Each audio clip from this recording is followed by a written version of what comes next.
Hey guys, what is up? It is me, Pagey here, once again with another video on The Flash Season 4. So in Season 3 of The Flash, we followed the minor plotline that played out for most of the season involving Caitlin Snow, or her other, more villainous side, that being Killer Frost. We'd obviously seen the Caitlin Snow from Earth 2, who had already gone, full-on Killer Frost, which was really just teasing us for what was to come with our Earth 1 Caitlin later on. Towards the end of Season 3 of The Flash, we did see Caitlin lose control and turn into Killer Frost and sort of assist Savitar in what he was attempting to achieve up until the finale. We did, however, see her have a change of heart of sorts and was able to gain control of her good side and in turn help the team save the day. But as the season came to a close at H.R. Wells' funeral, we saw Caitlin turn down the opportunity to return to the way she was by rejecting the formula that Julian Albert and Caitlin's mother had come up with, and she decided to go off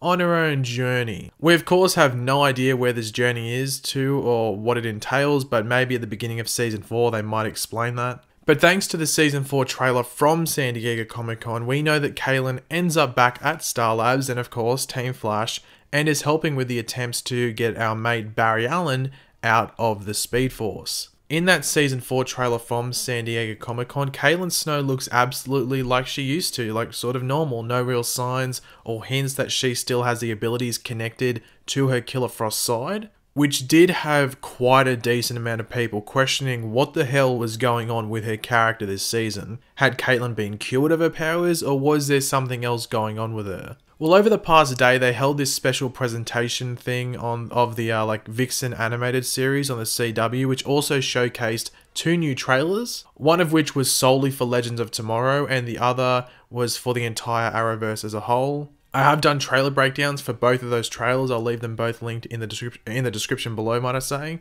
They also had some interviews with the showrunners for all of the various CW DC TV shows as well. And this is what the Flash people had to say in regards to Caitlin in Season 4, as well as some other stuff.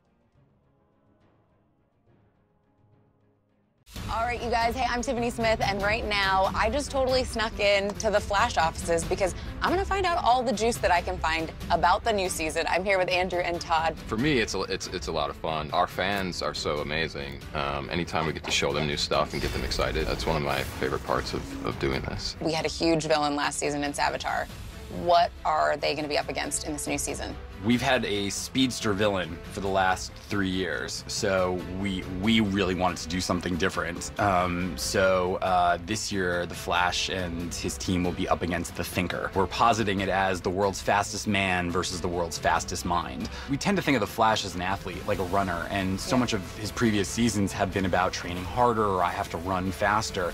But he's up against a villain this season that he can't outrun. It's somebody that he has to outthink. Yeah. And it's gonna take him and Cisco and Caitlin and a few other surprise people to be able to get one step ahead of the Thinker. I'm not Caitlin anymore. How are we gonna meet Caitlin? Where has she been? I think the best thing we can say is if you're a fan of Killer Frost, you won't be disappointed. And if you're a fan of Caitlin Snow, you won't be disappointed either. Thank you guys. Anytime. You're welcome. The Flash returns with an all-new season Tuesday, October 10th.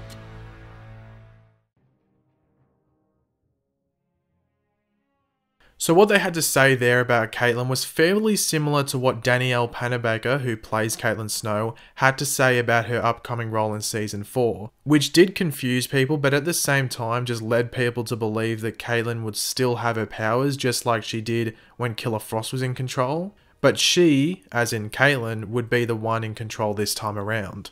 But over the past couple of days, we have had certain things appear on social media and even in that trailer that I did a trailer breakdown for that do give us a decent idea of what is to come with both Caitlin Snow and Killer Frost. The first of these is a tweet from an account we have gotten photos and videos from before, and that is YVR Shoots, and YVR is like the abbreviation for Vancouver, and they tweeted out this. Past Danielle Panabaker with long white Killer Frost hair on way to set in Pacific Central Station basement as I was leaving. But of course, if you are a skeptic and don't believe this and think this is bullcrap, we then got a photo of Killer Frost on set right here. It isn't the best, I'm going to admit that. It's from a decent length away, but you can clearly tell it is Killer Frost. And she does appear to be in the clothing that we have seen her in previously. Like, it looks pretty similar, if not the same, or it's at least the same color scheme, if that makes sense. And then there was also this photo or selfie taken with a fan on set. I have blocked the guy's face as he might not want to, have it shown on this video, just doing it out of respect, but I will leave the link to his Twitter account in the description down below. I think he also has some photos with other people from the show as well, but yeah, so I'll leave that all linked down there. Now this confirms that Killer Frost is back, but what it doesn't tell us is whether she is evil or not, like is she good or something. One thing to take notice of is that she is by herself in these scenes, which could indicate that she is evil and is off, on her own causing chaos, or it could be indicating something a bit different. In the big DC TV trailer that was released over the past day for all of the CW TV shows, you do see a quick shot of some dude getting his head like slammed and smacked down onto a bench or a table of sorts. But if you actually do look onto the left of the screen of this screenshot, what can you see? You can see the long white hair of one Killer Frost. This scene does seem to be a place with like neon lights, possibly a bar of some sorts, or even like a video game arcade. Like that was the other thing I thought of, but it could be a bar.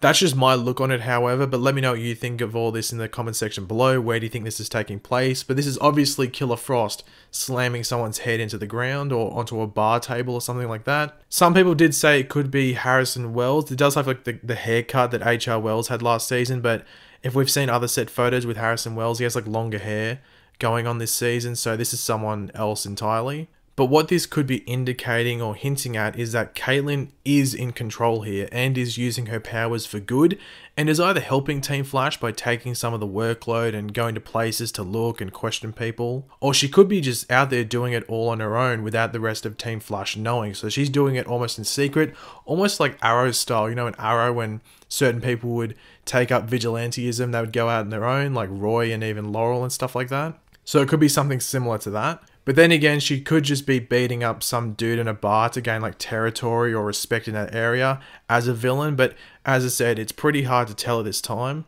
But seeing that we've been told fans of Caitlin and fans of Killer Frost will also be happy throughout this season, the easiest thing to assume and guess that is happening here is that Caitlin will be in control here, not the more evil Killer Frost side.